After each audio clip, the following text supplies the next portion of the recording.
I'm sorry, pero patay na inyong asawa. Hindi ho pwede yun. Nakuma lang ho siya, Dok. Hindi ho siya patay. Alam namin. Pero tumigil na siya ng paghinga. Wala na kaming magagawa. Pagdasal na lang natin siya. Dok, gawan niyo ng paraan, Dok.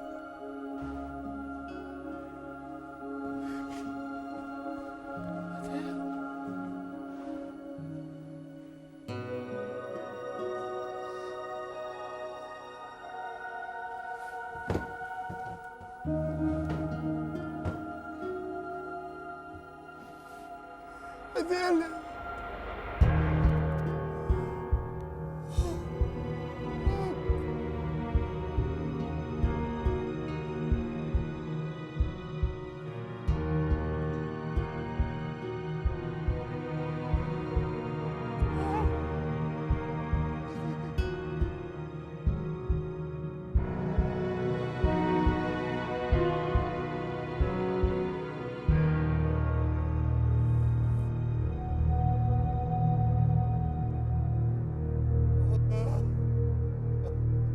Gaano katinding panalangin ba ang dapat gawin ng isang tao upang maibalik lamang ang buhay ng kanyang namaalam ng asawa?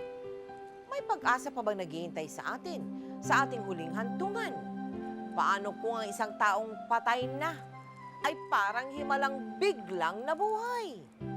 Mga kapuso, saksihan po natin ang kagimbal-gimbal na kwento ng buhay, pagkamatay at muling pagkabuhay ni Adelaida Adraneda.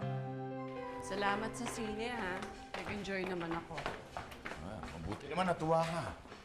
Puro ka kasi trabaho eh. Ay, kailangan eh. Dalawa yung binubuhay ko. Sabi ko naman sa'yo eh, kumuha ka na ng katulong sa buhay. Katulong? Eh, sa amin nga magpamilya, kulang ang sahod ko, katulong pa. Hindi yan ang ibig sabihin, katulong. Ang ibig sabihin, katuwang sa buhay. Para ano? Adele, sa totoo lang, mahal kita. Sinasabi mo lang yan. Ano sinasabi? Alam mo, kung bibigyan mo ako ng pagkakataon, kung hahayaan mo ako, sabihin mo lang sa akin, bukas sa bukas, pakakasalan kita. Ako matatanggap mo. Eh, paano mga anak ko? Ituturing ko silang para kong mga anak. Del, magtiwala ka sa akin. Hindi kita iiwan. Agad ngang nagpakasal sina Antonio at Adelaida hanggang sa lumaki na ang kanilang pamilya. Ngunit hindi magiging madali ang kanilang buhay. Ayan. Sigurado ka ba? Baka kailangan mo, pautang ka ng pautang. Tonyo, wala akong pamilya.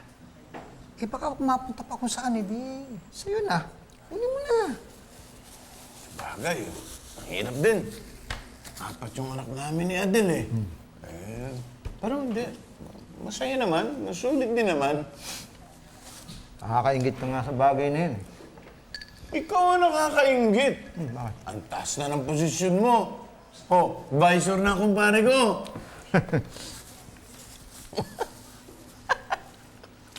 Nga.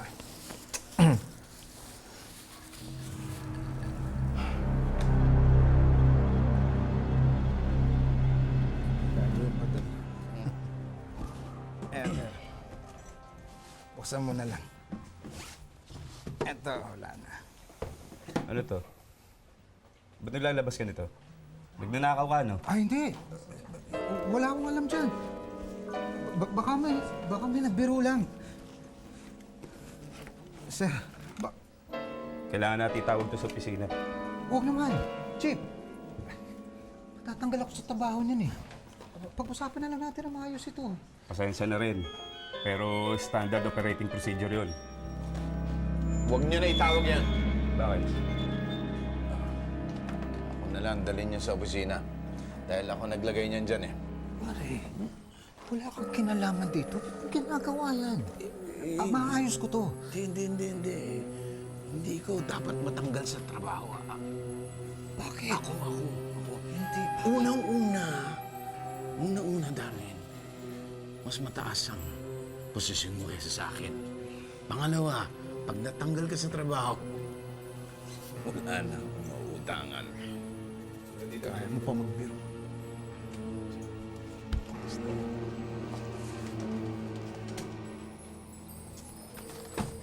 Hello, sir.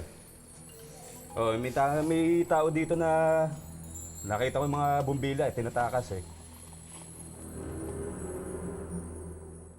O pagkatapos niya, mag-aral kayo ng leksyon, ha? O siya, sige. Aral maigi. Oo, ano? Ay, andito na pala si tatay. Ay, Kumain na kayo? Ano? oo, tama-tama. Pinauna ko na sila eh. Sige. Halika, kain na tayong dalawa. Sige. Kamusta na trabaho mo? Ito nga eh. Pinautang ako ni Darwin. Pang-enroll ni Dong. Nakakahiya na din sa tao. Oo nga eh. Isa pa. Ano yun? Maghahanap na ako ng bagong trabaho. Bakit? Madalas daw akong mangutang eh. Ito talagang taon to, nagbibiro pa. Ano daw talaga dahilan? Mahabang kwento. Huwag kang mag-alala. Wala naman akong ginawang masama eh. Malinis ang konsensya ko. May tiwala naman ako sa'yo, no? Tsaka marami namang construction dyan. Pwede akong mag-extra, panawid. Kaya huwag kang mag-alala. Ang bahala sa inyo. Di ba yung sabi ko sa'yo?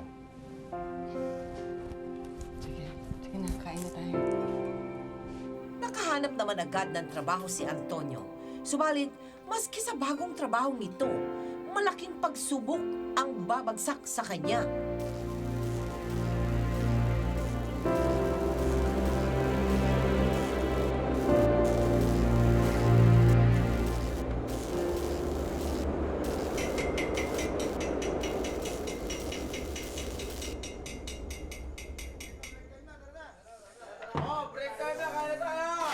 Tonyo, tama na yan. Kain na tayo. Tatapusin ko lang ho ito. Baka tumigas eh. Aba, sipag mo yata. Baka gawin na kitang regular niyan. Oh. Kayo. Sige, sumunod ka, ha? Aba.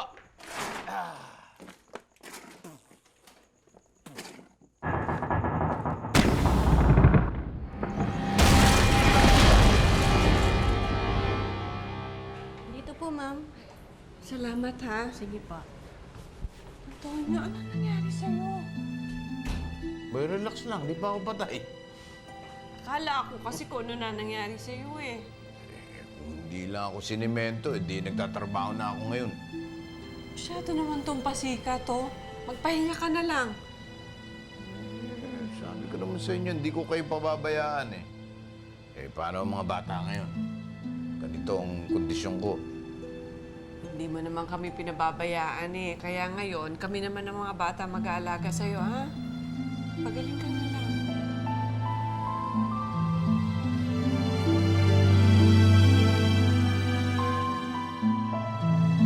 Dahil na-aksidente ang asawa, si Adelaida ang kumayod para sa pamilya. Laida, pagkatapos niyan, sunod mo kotse ko. Sige, mga amay. Akin na yung susinyo. Susunod ka pagkatapos ito. Okay, sir. Okay, kayong dalawa. Kunin niyo yung timba. Kumuha kayo ng tubig doon, ha? Opo, Susunod Nay. natin yung, kotse ng mga amay pagkatapos dito, ha? Opo, Nay.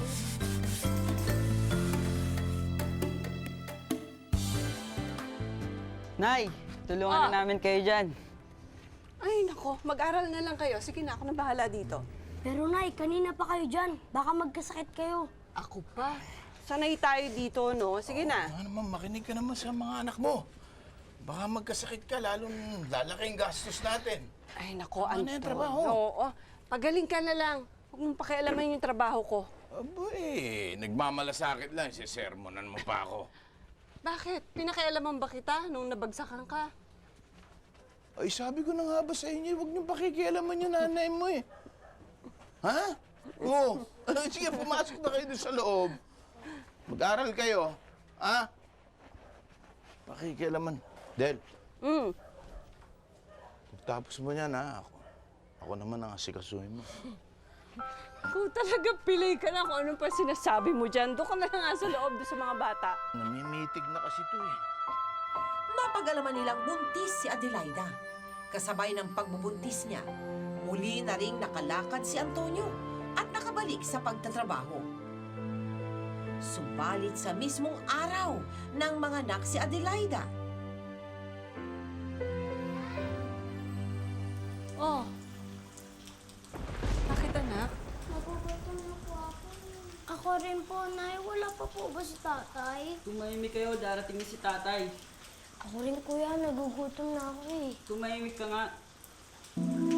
Dong, halika nga dito, Dong. Dito ka lang ha, bantayan mo yung baby at ang mga kapatid mo ha. Naisan po kayo pupunta, malakas po ang ulan. Gagawa ako ng paraan. Dito ka lang ha. Sige na. Mabuti niyo po. Oo.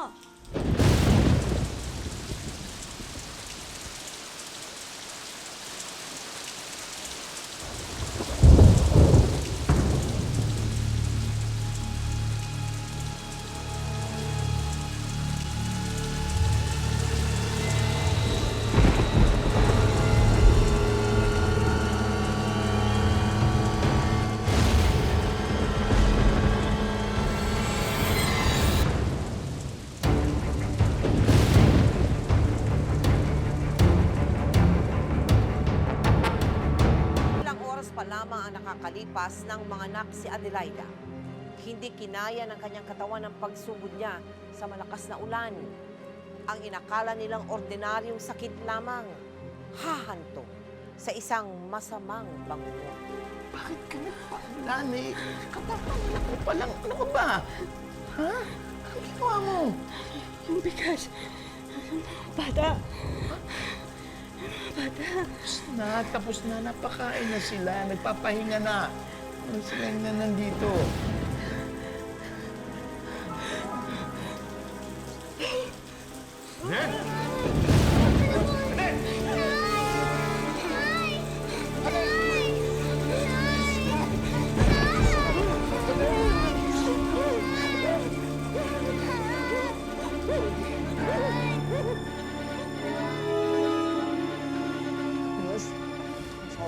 Tulungan mo po. Abel?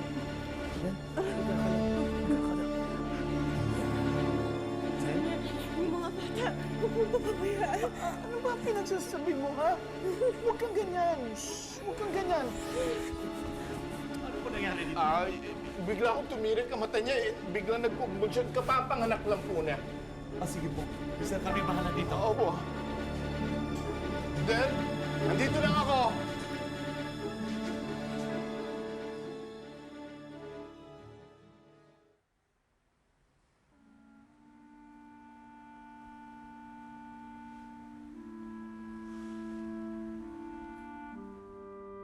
Dok, kumusta ang lagay ng asawa ko? Nasa state of coma siya. Kailan ho siya gigising? Gagawin natin ang lahat para maibalik siya sa normal. Samahan na natin ang dasalang kami.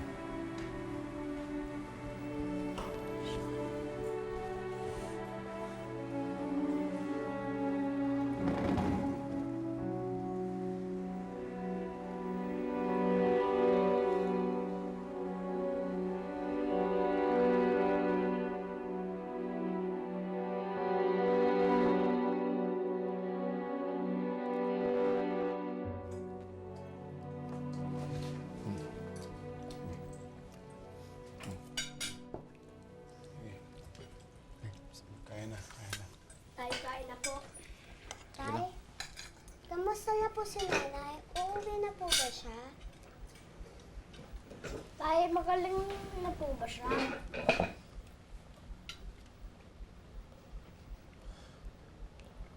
Oo, mga anak. Babalikan nanay niyo.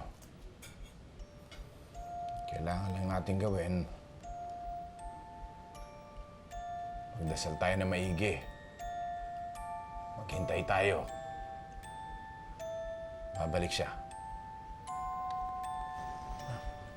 Tay, sabihin niyo po sa akin kung anong totoo.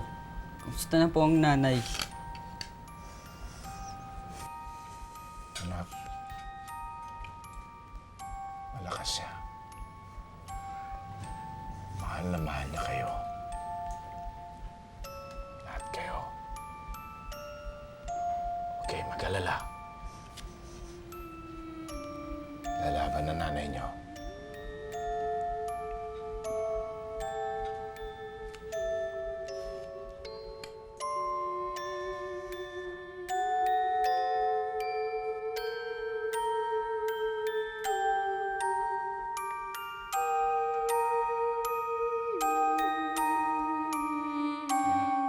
Kain na.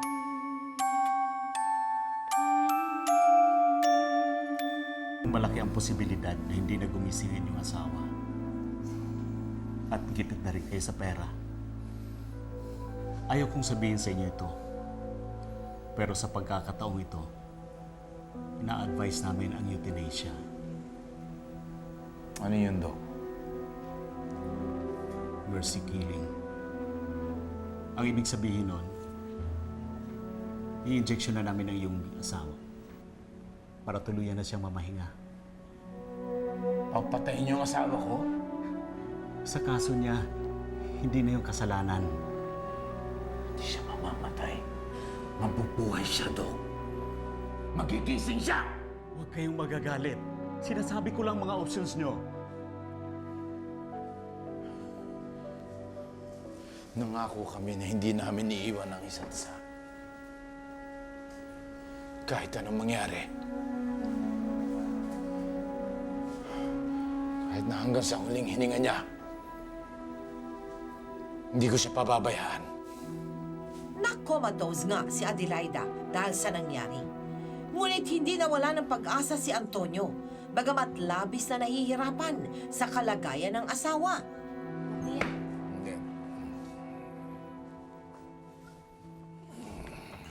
Oh, mukhang pagod na pagod ka. Magpahinga ka muna. Gusto mo ipaghain kita?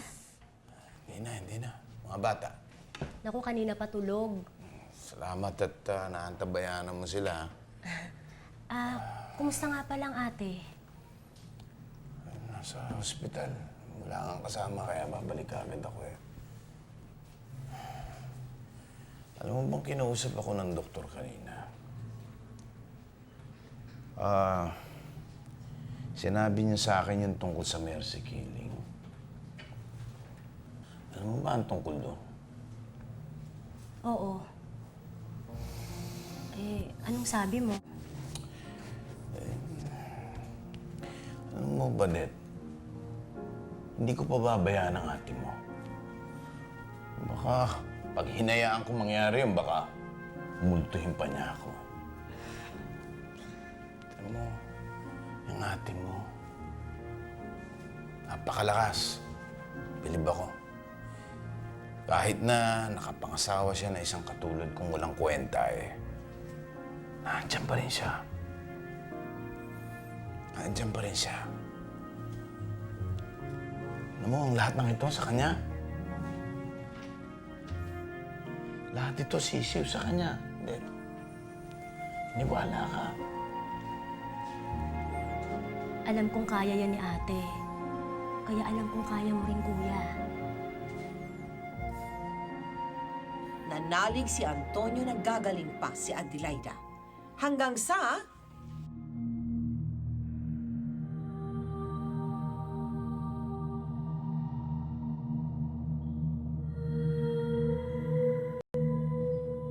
Ikaw kang pasyente.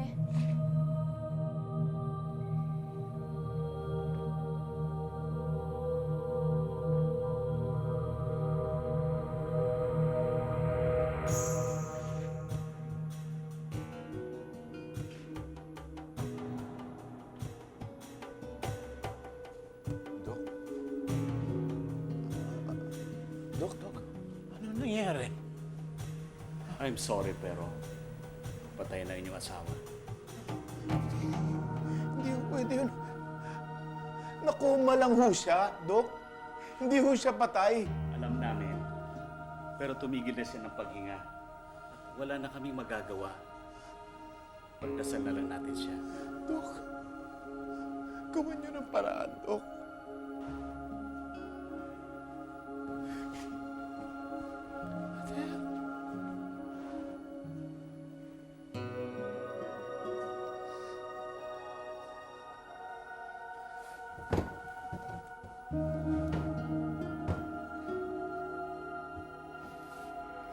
Adele.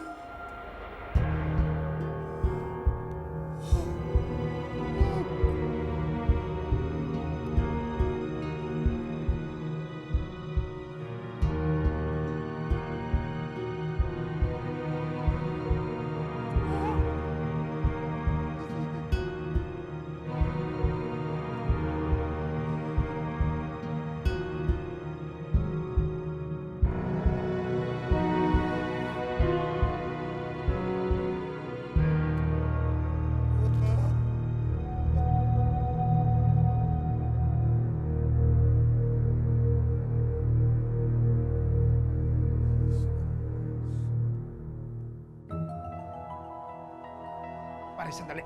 Mauna ako.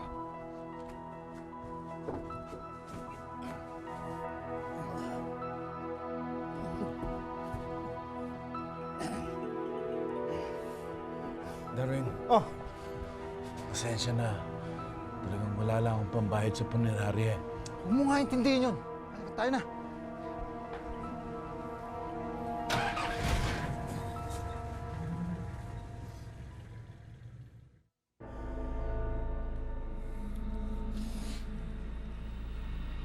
Pare.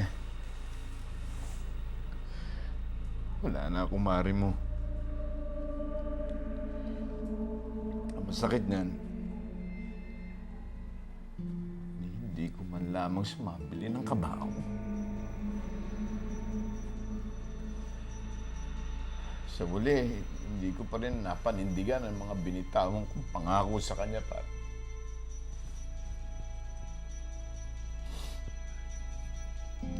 Darwin. Huwag na. Hindi na. Ako na ang bahala dito. Ako na. Huwag na. Hindi ako nagpaparinig, pare. Hindi ako nagpaparinig. Ako na ang bahala dito. Tonyo, kulang pa yan sa mga ginawa mo para sa akin. Sa totoo lang. Isa pa, pahinga mo na si Mare. Bigyan mo na ng maayos na burol at libing. Tuparin mo na ang sinabi mo. Pinangako mong hindi mo siya pababayaan.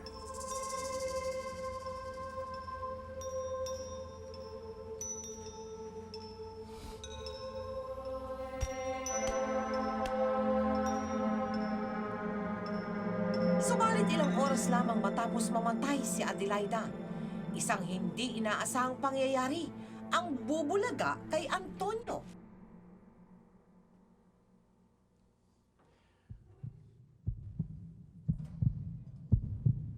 Pintig ka.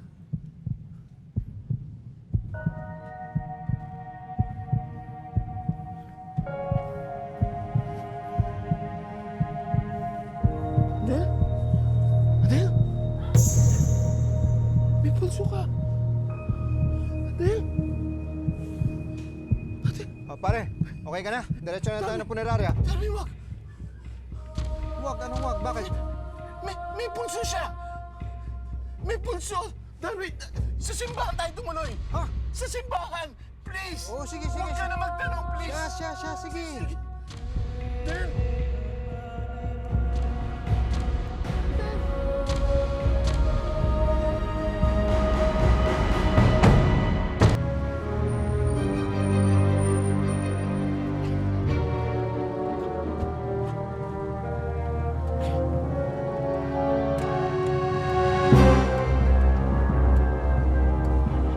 Pare!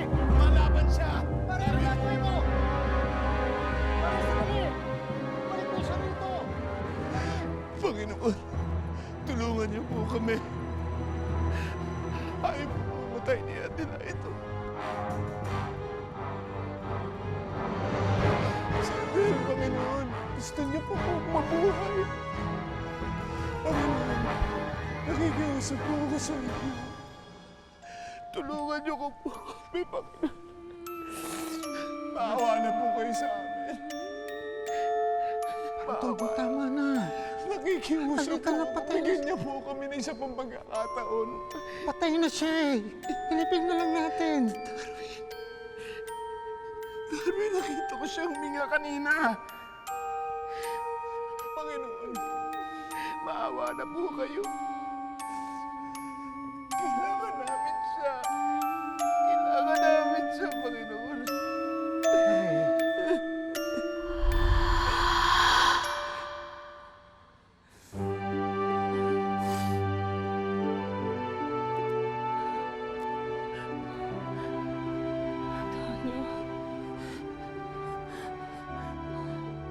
Adel. Adel. Adel. Darwin.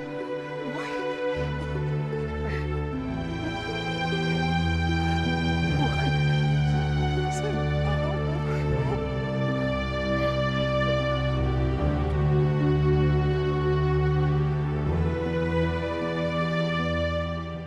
Antonio, ba't hindi mo pinagbigay alam doon sa, sa ospital? Na Hindi po eh. umungol yung misis mo. Parang nablangko po ako kasi Binuhat mo? ko po. Magaan lang po yun, butot balat na po siya. Noon. Opo. Butot Oo, kasi balat na ngayon siya. medyo mabigat-bigat ngayon yan. So, Buhat ko nung po 1986 yun, payat na payat ka pa noon. Okay. So, pinasok mo sa loob ng simbahan. Opo, mabubuhay siya o hanggang kailan sa ganung kalagayan, tatanggapin ko lang. Eh, maliliit ko pa po yung anak ko. Oo. Dahil wala po akong kamag-anak, sabi ko, mga kapitbahay na lang po tumulong sa amin. Oo. Pinaglamayan ba? May nagdatingan yung mga kumpare ko, Oo. pinuntahan kami. Gano'ng kahaba yun, yung pagiging, Mahigit po 2 taon. 2 taon? 2 taon nakahiga sa kama? Na hindi nagsasalita? Utal, bingi. Hindi po siya makakarinig. Eh. Oo. Kahit sigawan ko po siya. Naaalala mo ba yung mga panahon yun? Adelaida? Lahat ng ginagawa nila sa akin, nakikita, nakapikit ako, pero alam ko lahat ng ginagawa niya sa akin. Para ba akong natutulog lang na sabi ko, alam ko yung pinagagawa niya sa akin. Tapos yung pala hindi nila marinig yung sinasabi ko kasi bulol ako. Wala akong lumalabas sa bibig ko na boses. Oo. Tapos naging ako, bulag, tapos nakalbo ako, lahat ng buko nakatanggal itong mga buko. Ano nangyari sa'yo nung nandun ka sa kama? Nasaan ka nagpunta? Nasaan ka? Ano nangyari Ang sa'yo? natatandaan ko lang kung may nakahiga ko sa yung kama na puro bulaklak sa tapat ng araw. Tapos sabi ko, uuwi na ako yung anak ko nga. Sabi ko kasi walang kasama yung mga anak ko. Tapos uungol na daw akong gagayanan ko. Tapos kasi na nga, na nga itong likod ko. Lutong sa kahiga dahil hindi ako makakabangon. Palagi ng diretsyo. Pagkatapos paano bumuti ang katawan mo? Suog po. Ano yun? Yung pinauusukan po. Pausukan. Opo, tatalakbungan po ng kumot. Sinubukan mo ba tanong sa doktor kung anong sakit ng misis mo? Hindi sinabi ng doktor, hindi sinabi ng wala. Pero yung anak mo, yung niluwal mo, maayos naman siya. Oo. Healthy naman yun nung Oo. pinanganak. Healthy naman Walang po. sakit naman yun. Wala po. Antonio, mauna ko muna. Anong aral mo pupulot dyan? Sana sa buhay ng tao, kasi dumarating yung hindi natin inaasahan na ganyan, maging matatag po sana. At tumawag sa taas. Sa akin naman, ang may papayo ko na sa mga taga na kahit anong pagsubok na binigay sa atin ng itaas, hindi naman siguro ibibigay yan kung hindi mo kaya eh. Kaya huwag kang makalimot tumawag sa itaas palagi. Kaya lang inanong ko po sa kanila na kahit may bagyo pa dumarating sa buhay mo, lumaban ka. Nung bang ikaw natutulog ikamo, no?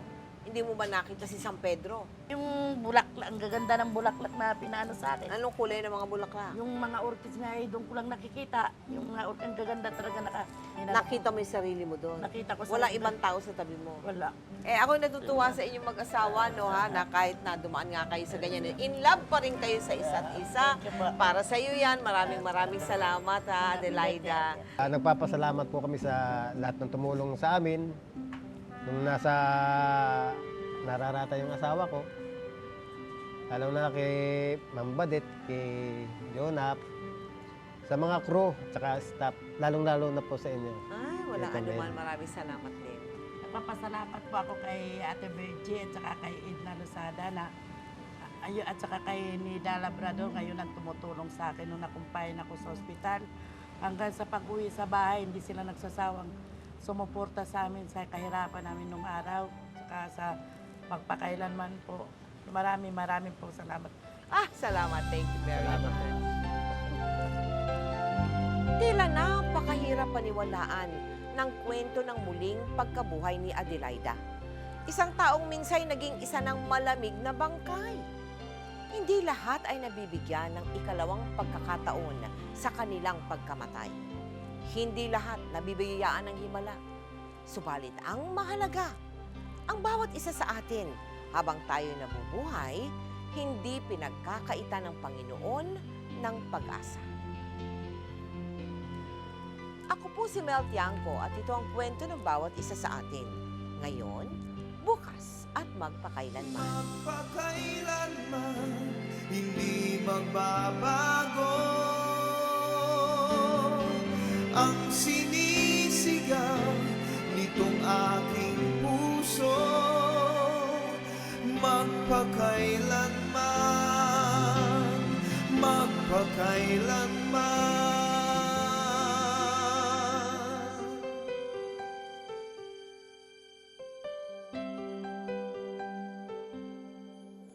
Sa tuwing kinakailangan mo'y narito ako, handang dumamay sa iyong lungkot. Habang buhay ay hindi maglalaho, ang himig natin ay aawitin ko sa